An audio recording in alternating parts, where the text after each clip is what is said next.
سقة فلكو سقفة كبيرة، سقفة كبيرة فيها فطيرة، سنة رابعة انت خطيرة. حبايب قلبي أبطال الصف الرابع الابتدائي كتاكيت المستر الفلاح، وحشتوني. ازيكم عاملين ايه؟ طبعا كنا مع بعض الترم الأولاني وخلصنا الترم الأولاني كله مع بعض، وفي أبطال وطلاب جديدة انضموا معانا الترم التاني وما كانوش معانا الترم الأول. وحشتوني، ويا أهلا ويا مرحبا ويا ويلكم بكل الطلبة الجداد معانا على منصة المستر الفلاح إيمور أكاديمي. وحشتوني يا سنة رابعة. النهاردة إن شاء الله هنبدأ مع بعض وحدة جديدة وترم جديد ودرس جديد. طب يا مستر، الوحدة الأولى أو الدرس الأولاني بيتكلم عن إيه يا مستر يا فلاح؟ سنة رابعة أطعم من الموز والتفاح يا مستر يا فلاح، سنة رابعة أطعم من الموز والتفاح. الدرس الأولاني بيتكلم عن نهر النيل. The Nile. The Nile. The Nile. نهر النيل. النهاردة هنعرف مع بعض يا سنة رابعة إن نهر النيل أطول أنهار العالم. The Nile is the longest river in the world. The Nile is the longest river in the world. نهر النيل طويل جدا. مش بس كده، هنعرف ان طول نهر النيل حوالي 6670 كيلو متر. 6670 كيلو متر يا مستر يا فلاح.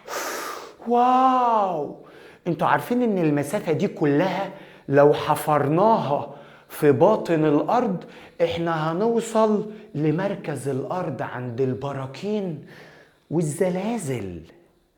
6670 كيلو متر. واو، That's very long.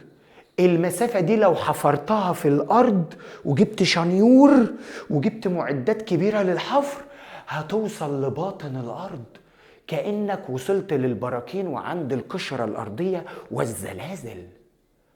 واو، ايه تاني يا مستر؟ هنعرف ان نهر النيل النهاردة بيضم حيوانات وأسماك وزواحف كتيرة، انواع كتير قوي من الطيور وانواع كتير قوي من الاسماك، سمك بلطي وجمبري وسمك طازة. يا سلام بقى، وماما تحمر وتقلي السمك من نهر النيل. وكمان في زواحف، ريبتايل. يا مستر يعني ايه زواحف؟ زواحف يعني حاجات بتزحف على الارض، زي التعبان سنيك، وزي التمساح كروكودايل. كروكودايل خدنا الترم الأولاني The crocodile is dangerous، خطير. The crocodile التمساح is scary، مخيف ومرعب. Dangerous خطير. الزواحف reptile. reptile الزواحف. هناخد كمان ان نهر النيل مهم جدا للفلاحين لانه بيديهم مية لزراعة المحاصيل. محاصيل يعني كروبس، افتكرها من كلمة كرومب. كرومب، كروبس. كرومب، كروبس. كرومب، كروبس، محاصيل زراعية كروبس. يلا بينا نبدأ درس النهاردة مع نهر النيل أطول أنهار العالم. بس يا مستر، أنا خدت في مادة الدراسات الاجتماعية إن نهر النيل له فرعين، فرع رشيد وفرع دمياط. Two branches. The Nile has two branches. Two branches له فرعين، فرعين شجرة، فرعين بنك، فرعين شركة، فرعين، فرع رشيد وفرع دمياط. 2 branches. طيب عايزك بعد حلقة النهاردة تقول للماما يا ماما يلا نعمل مسابقة صغيرة، هسألك أسئلة عن نهر النيل وانت تجاوبي. ما هو أطول أنهار العالم يا ماما؟ ماما تقول لك ذا نايل، نهر النيل. كم طوله يا ماما؟ ماما تقول لك 6670 كيلومتر، 6670 كيلومتر. يا ماما نهر النيل ليه كم فرع؟ فماما تقول لك فرعين، 2 branches. بعد الحلقة عايزك تقول للماما الجملة دي: Let's do a quiz. هيا نعمل مسابقة صغيرة يا ماما. يا ماما يلا نعمل مسابقة صغيرة. يبقى أول كلمة معانا كويز، يعني إيه؟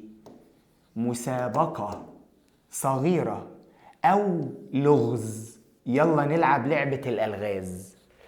Let's do a quiz. ماما let's do a quiz. خدنا الترم الأول يعني إيه كلمة let's؟ هيا.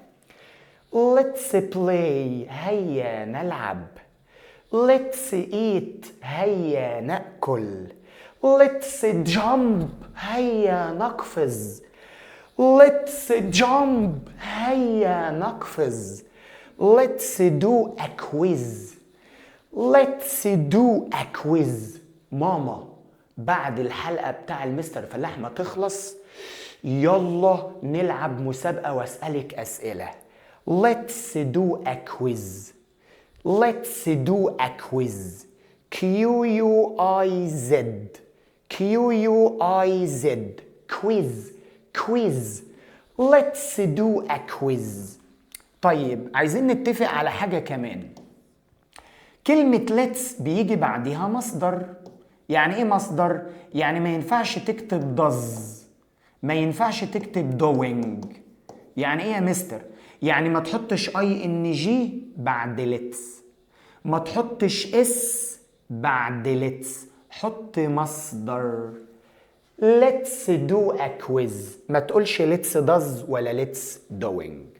طيب الدرس الأول في الكتاب المستر الفلاح كاتبهولك على السبورة، ملخصهولك، لأن معظم الكتب شرحها بطريقة صعبة شوية، ولكن المستر الفلاح هيعملهولك أغنية بحركات عشان تحفظ الجمل اللي بتيجي في الامتحان. اللي المستر الفلاح هيقوله ده اللي هيجيلك في الامتحان بإذن الله. يلا بينا. الجملة الأولى بتقول لي إيه؟ The Nile is the longest river in the world. النيل هو أطول نهر في العالم. تعال نشوف أهم الكلمات. river يعني نهر، الكلمات دي هي المهمة. world يعني عالم، أطول نهر في العالم. طيب the longest أطول. يلا نغنيها. اعمل دراعك معايا، خلي نهر النيل طويل، اعمل دراعك معايا يلا. The Nile is the longest river in the world. The Nile is the longest river in the world. The Nile is the longest river in the world. The Nile is the longest river in the world. عايزك تقول للماما يا ماما افردي دراعك معايا اهو. عايزين نقول نهر النيل هو أطول نهر في العالم. غني يا ماما.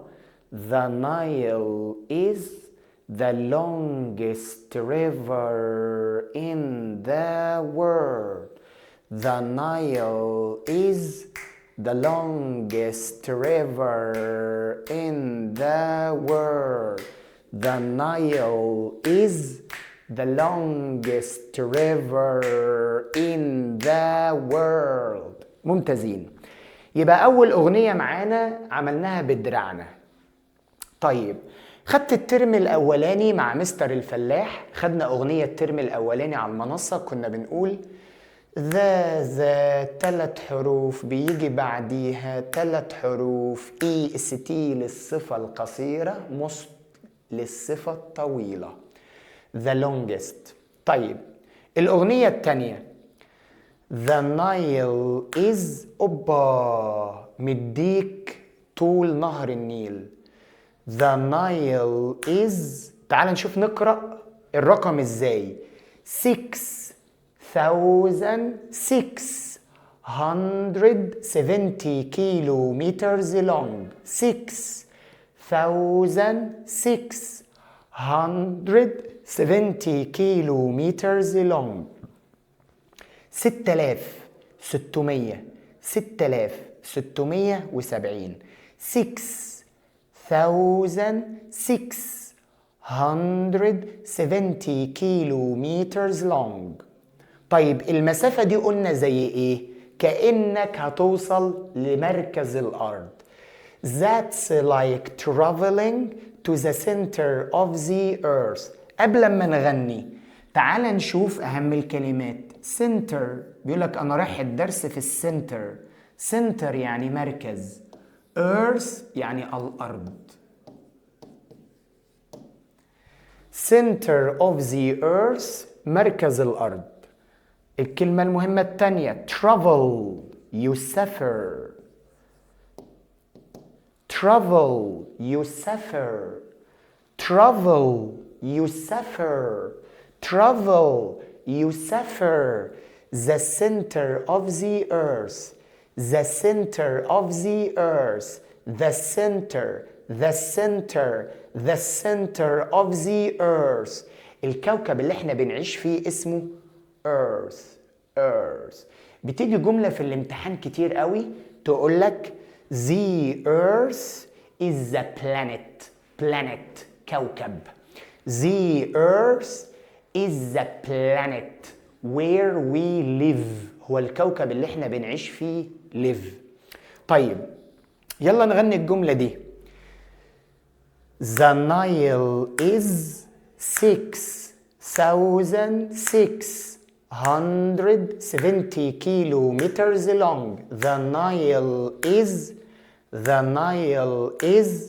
6,670 kilometers long. That's like traveling. That's like traveling. كأنك هتسافر. لو المسافة دي حفرتها في بطن الأرض كأنك هتسافر عند البراكين في مركز الأرض. That's like traveling to the center of the earth. That's like traveling to the center of the earth. مستر هي كلمة like هنا معناها like يحب. like يحب؟ لا. like يعني ايه؟ مثل كأنك مثل السفر إلى مركز الأرض. The Nile is 6,670 kilometers long. That's like traveling. That's like traveling. That's like traveling to the center of the earth. To the center of the earth. To the center. To the center. To the center of the earth.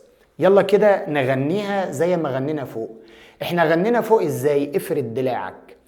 The Nile is the longest river in the world. طب دي هنغنيها ازاي يا مستر؟ قول للماما اعملي رقم 6.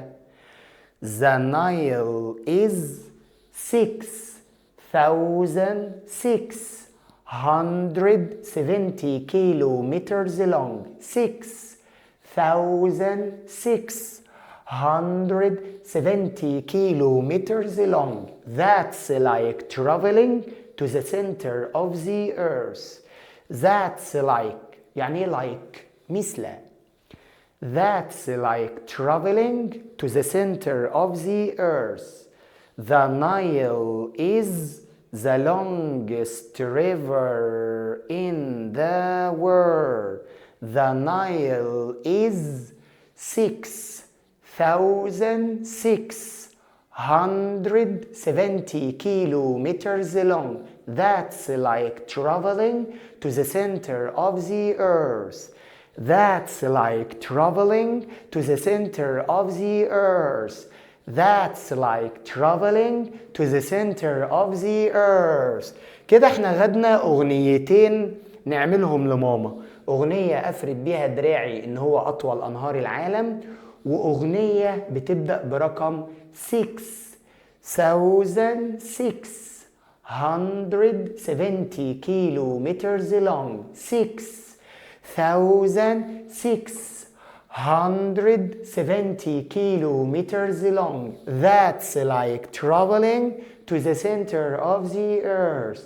To the center of the earth. To the center. To the center. To the center of the earth. تعال نشوف جملتين تانيين. قلنا ان النيل بيمتلك فرعين، فرع رشيد وفرع دمياط. طيب يا مستر، الخريطة كانت بترسم لنا كده فرع رشيد وفرع دمياط، وينزل لي كده اهو على الخريطة فرع رشيد اهو وفرع دمياط على الخريطة في الدراسات. طيب قلنا كمان ان نهر النيل فيه انواع كثيرة من الاسماك، انواع كثيرة من الطيور، تمام، انواع كثيرة من السلحفاة او السلاحف. يا رب يكون مستر بيعرف يرسم، انا بعرفش ارسم اصلا، بس يعني اي حاجة يعني. طيب ايه اهم الكلمات قبل ما نغني الاغنية الجديدة؟ انا عندي كلمة برانش يعني فرعين. two branches يعني فرعين. طيب عندي كلمة how many يعني ما عدد الفروع. how many كم عدد الفروع اللي في نهر النيل؟ طيب قلنا ان نهر النيل يعتبر موطن او منزل. موطن او منزل للحيوانات والاسماك بيعيشوا فيه. home منزل. عندي كلمة different مختلف. طبعا دي اهم الكلمات اللي بنقولها قبل ما نغني. kinds يعني انواع. انواع مختلفة. نهر النيل يعتبر موطنا ومنزلا لانواع مختلفة من الاسماك والطيور والسلاحف. دول اهم الكلمات اللي هنغنيهم. اعمل بايدك يلا اغنية جديدة، فرعين، فرع رشيد وفرع دمياط اهو. The Nile has two branches in Egypt.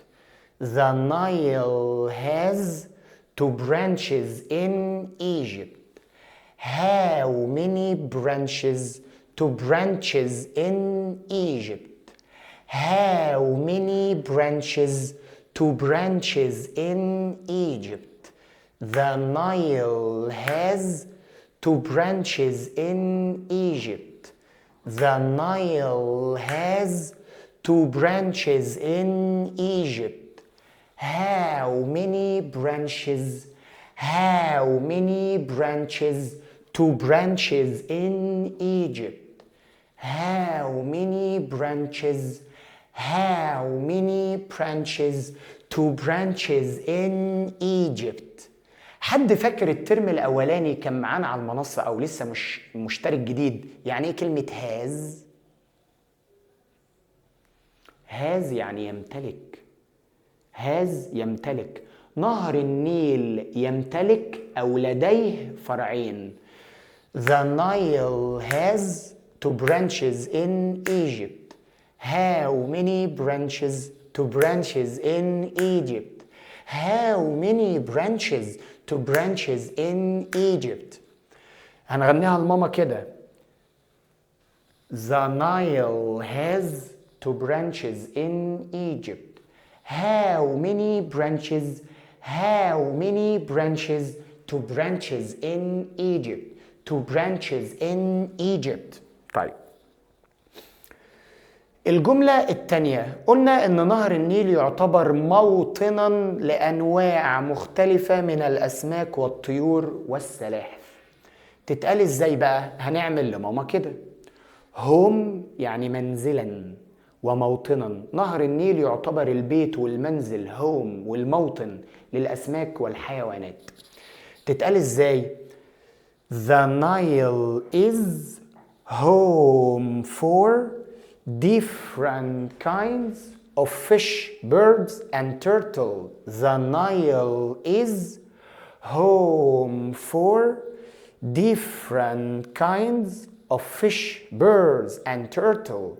The Nile is home for different kinds of fish, birds, and turtle. Fish, birds, and turtle. Fish, birds, and turtle. Fish, bird, fish, bird, fish, bird, and turtle. Fish, bird, and turtle. كلمة مختلف اسمها different. اعمل بصبعك كده. different مختلف. different kinds. different kinds. different kinds. different kinds. different kinds. different kinds. أنواع مختلفة من الحيوانات. The Nile is home for different kinds of fish, birds, and turtle. The Nile is home for different kinds of fish, birds, and turtle. The Nile is home for different kinds of fish, bird, and turtle. The Nile is different. The Nile is home for different kinds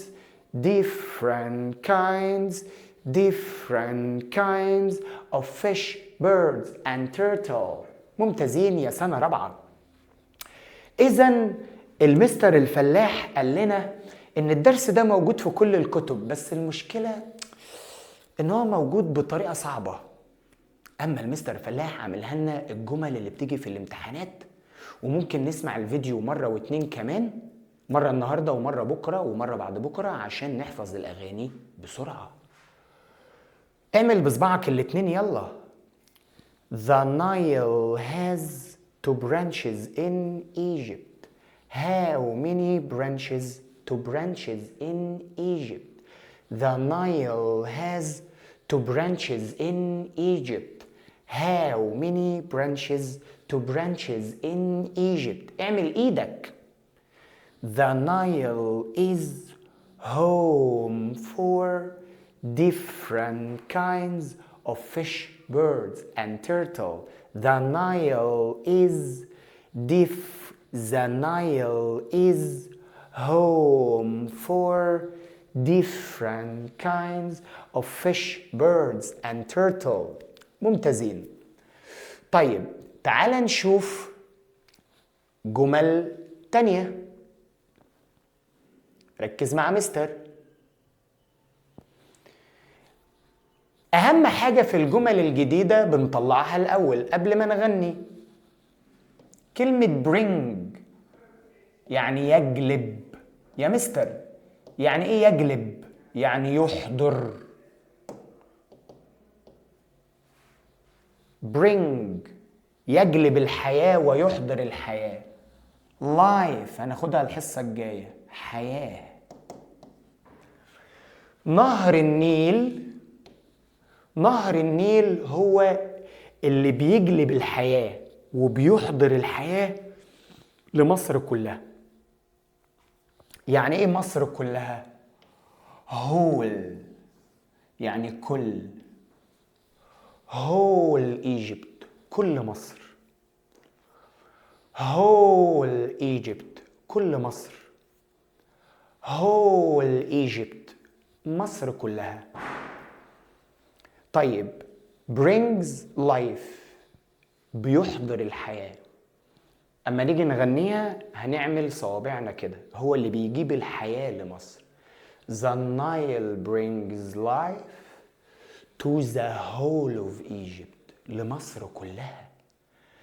The Nile brings life to the whole of Egypt. طيب الأغنية اللي بعديها The Nile helps the farmer. خدت الترم الأولاني farmer يعني الفلاح. farmer farmer أنا فلاح يا مرمر.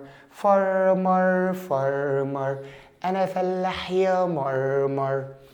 خدت الترم الأولاني grow grow يزرع.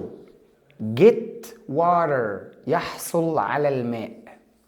الفلاح يحصل على الماء. get water يحصل على الماء. grow crops ويزرع المحاصيل.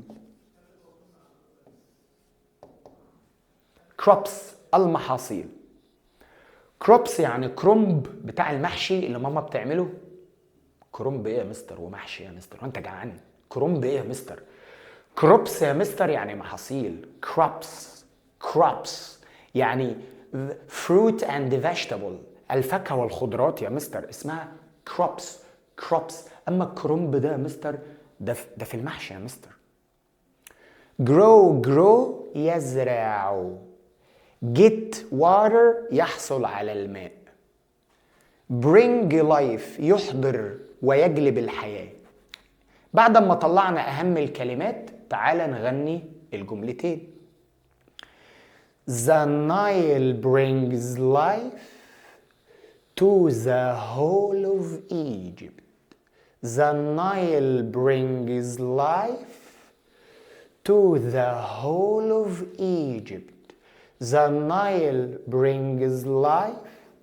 The Nile brings life to the whole of Egypt. النيل بيحضر وبيجلب الحياة لمصر كلها. يلا نعملها. The Nile brings life to the whole of Egypt. The Nile brings life to the whole of Egypt. The Nile brings life to the whole of Egypt. The Nile brings life to the whole of Egypt. قولها كده لوحدك. تيريريريريري تيرارارارارا. The Nile brings life to the whole of Egypt. The Nile brings life to the whole of Egypt. The Nile brings life to the whole of Egypt. لاحظ ان الكلمة دي الW silent مش نطقناها، احنا نطقنا حرف H. whole of Egypt. The Nile brings life to the whole of Egypt. لكل أنحاء مصر.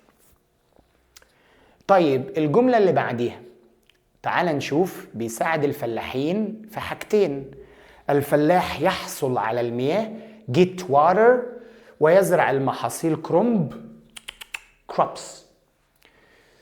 The Nile helps the farmer to get water and grow crops. The Nile helps the farmer. The Nile helps the farmer to get water and grow crops. The Nile helps the farmer. The Nile helps the farmer to get water, to get water, to get water and grow crops. To get water and grow crops. To get water and grow crops محاصيل مش كرنب. كرنب ايه وانت جعان؟ ايه سنه رابعه؟ كرنب ايه؟ ما قلتش كرنب انا. crops يعني يحصل على المياه. حد فاكر؟ انا لسه كاتبها، خبيها اهو. يحصل على المياه، يحصل. ممتازين. get water. The Nile helps the farmer. The Nile helps the farmer to get water and grow crops. The Nile helps the farmer to get water and grow crops. The Nile helps the farmer to get water and grow crops. The Nile brings life to the whole of Egypt. The Nile brings life to the whole of Egypt. The Nile brings life to the whole of Egypt. يعني ايه كل مصر؟ The whole of Egypt. طيب آخر جملتين هنكتبهم على نهر النيل عشان نكون خلصنا الدرس الأولاني. وعلى فكرة الأغاني اللي احنا غنناها النهاردة هتلاقيها كلها موجودة في التمارين. انت أصلا مش هتحتاج ان انت تقرأ من الكتاب تاني إن شاء الله. يعني انت لو أخدت أي تمارين من أي كتاب هتلاقي كله جاي من الأغاني بتاع المستر الفلاح. ركز معايا. آخر جملتين هناخدهم على التمساح. زي ما انت شايف التمساح كروكودايل. خدنا الترم الأولاني The crocodile is huge. التمساح ضخم. The crocodile is scary. مرعب. Scary. The crocodile is dangerous. خطير. Dangerous. تعال نشوف. قلنا ان الزواحف زي التماسيح والثعابين اسمها reptile.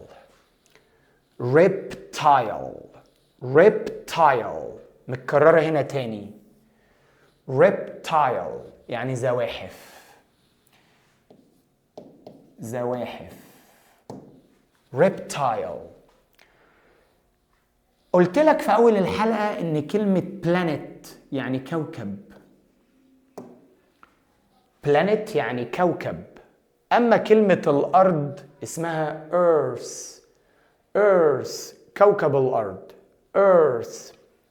طيب خدنا السفر لمركز الأرض to the center of the earth. the center of the earth. كوكب الأرض اسمه earth أو our planet. كوكبنا planet. أما الترم الأولاني خدت كلمة plant يزرع نباتات. في فرق بين كلمة planet كوكب وكلمة plant نباتات. تعال نغني للتمساح.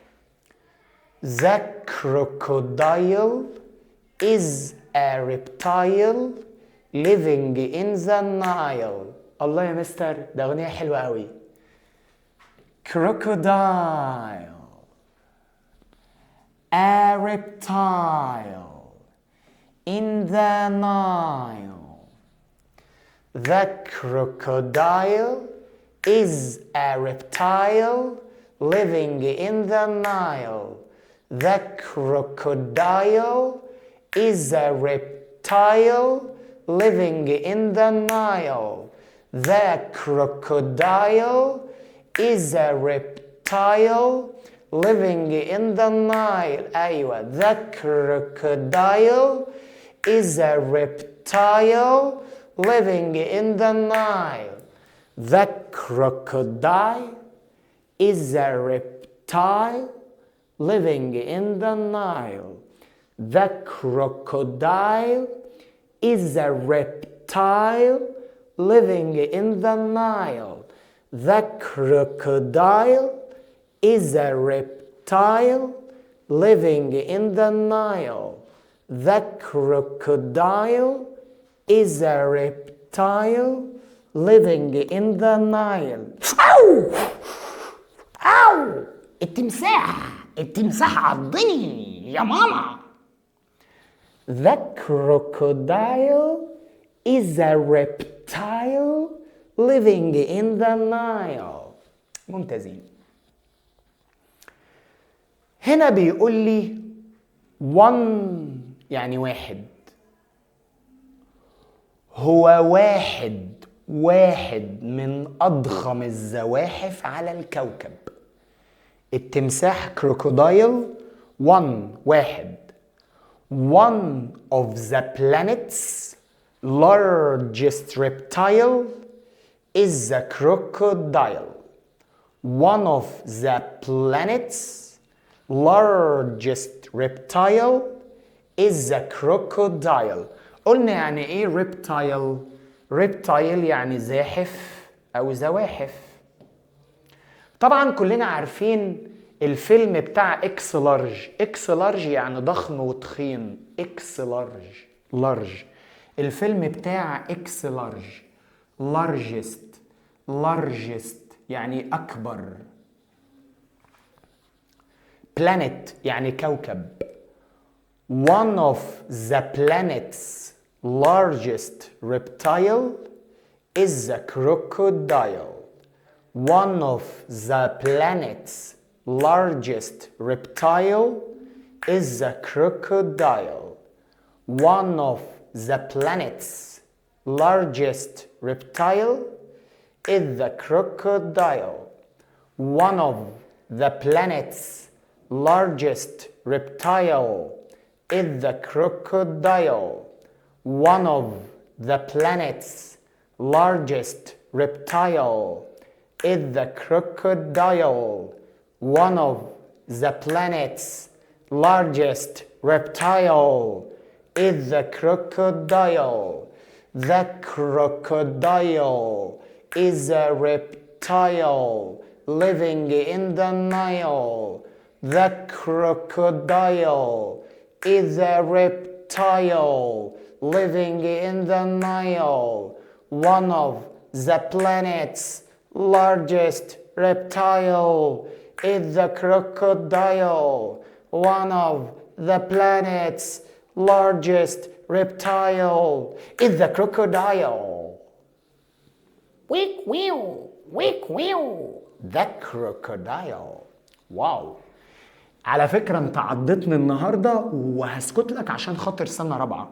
على فكرة سنة رابعة هو عضني قدامكم وانتوا شفتوا ده، صح ولا لا؟ شكلك مرعب ومخيف يما. يا مامي سنة رابعة. ايه رأيكم نخلص الدرس ده كله في دقيقتين او دقيقة ونص، نغني كل الاغاني تاني بس بسرعة عشان ما تزهقوش من مستر فلاح؟ ولا انتوا زهقتوا؟ انا عارف ان انتوا زهقتوا مني، بس المستر بيحب يكرر كتير عشان نفهم يا سنة رابعة. خدوا بوسة. يلا ناخد اوبا اوبا اوبا اوبا. اول حاجة خدناها النهاردة let's do a quiz. let's do a quiz. بعد الحلقة دي ما تخلص عايزك تقول للماما تعال اسألك ونعمل مسابقة، اسألك عن نهر النيل. let's do a quiz. let's do a quiz. let's do a quiz. هيا نفعل مسابقة.